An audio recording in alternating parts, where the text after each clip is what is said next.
So yeah, also last night was JoJo Diaz versus William Zepeda. Zepeda got that win.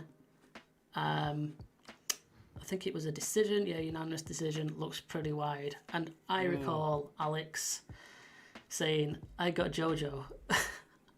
On our last stream, so he's continuing his run of good form in the picks department. Go on, Alex. Give us your verdict on this one, mate. William Zepeda, wow, set a CompuBox record for punches thrown in the lightweight division. I think 1,530 something. Wow. Most jabs thrown in one round. Most jabs attempted in a round. I mean, like attempted it, I think, in a fight, something like that. I said JoJo was going to be more technical, and Zepeda, maybe he listened. He said, "Hey, how do you beat a technician? You don't allow them to be comfortable. You don't allow them to pick their spots." And he just overwhelmed Diaz.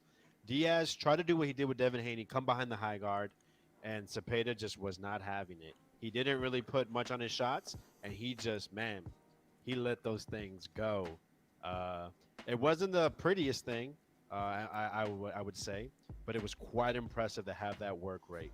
I mean, just try to shadow box for 30, 40 minutes in a row. That's basically what Zepeda did. And many props to him. It's a great win, and how he did it, like I said, one of the more difficult styles to choose to go ahead against a former U.S. Olympian, title contender, and win that wide, that clear. Yeah, man, I swung, and I wasn't even close on that prediction. Shout out to William Zepeda. Josh, anything to add to that, to his performance? What do you make of it? Yeah, I don't recall what I said, but I likely was leaning towards JoJo Diaz. I'm a fan of JoJo Diaz, and I will say that in this fight, much like in the Haney fight, I was trying to think of a way to sum it up, but it just seems like at times JoJo Diaz just has a lack of urgency, it seems, out there.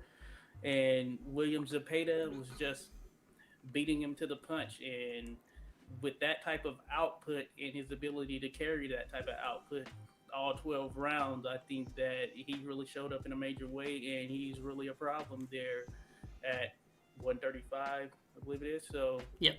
Welcome addition there. Welcome addition to 135, at least from a name perspective. And I'd like to see him again. And hopefully, I'd imagine JoJo Diaz goes back to the drawing board a little bit. I think he can still look good matched up with certain fighters, but it'll just be a matter of what his true sort of intention is moving forward as far as what's next for him. Yeah, it's I'll just have a look then. It is in the 135 division. That's lightweight. Obviously, it's a stat division full of talent. We were just talking about there, Haney and Lomachenko. Shakur probably going to move up at some point. That you got Gervonta Davis around there. Isaac Cruz. Do you think Zepeda is right up there amongst those top guys? He poses a problem for all of them. What do you reckon there, Alex? He's smiling.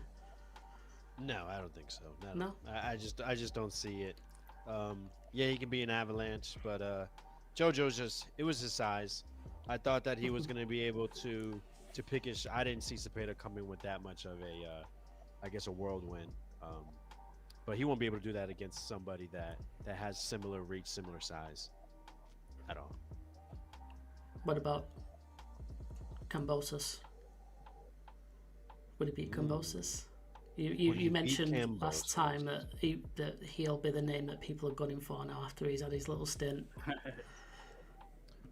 Well, I think Kambosos, I mean, he's with Lou DiBella, and DiBella seems to have a good relationship with Top Rank. So I think if Kambosos is going to be at the top 10, top 15 contenders, he's going to probably mess with that stable.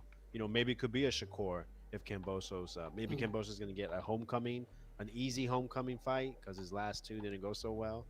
So, and then maybe you want to be, right back in the mix. That's right. I said I wasn't really thinking about who's the stables they're all associated with. That's obviously the main factor these days about what fights get made. Unfortunately, indeed.